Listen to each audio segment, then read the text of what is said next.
Hey there, fantastic home chefs! Ever had a day where your stainless steel cooktop just didn't shine as bright as your culinary skills?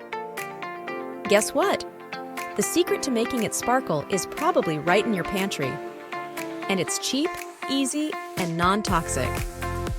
Start with a 1/4 cup of water in a bowl. That's right, just plain old water. Next, add 1 cup of baking soda. It's not just for baking, folks. Stir it up nicely until you get a smooth paste. It's like making a mini cake for your cooktop. Spread the paste evenly over the stovetop with a spatula.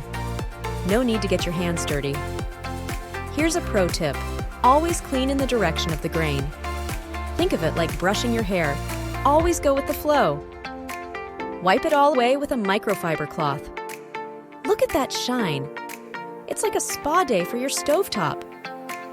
For some extra dazzle, polish your cooktop after cleaning it. Trust me, it's the cherry on top.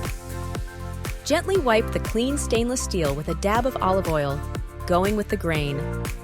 Wow! And remember, safety first.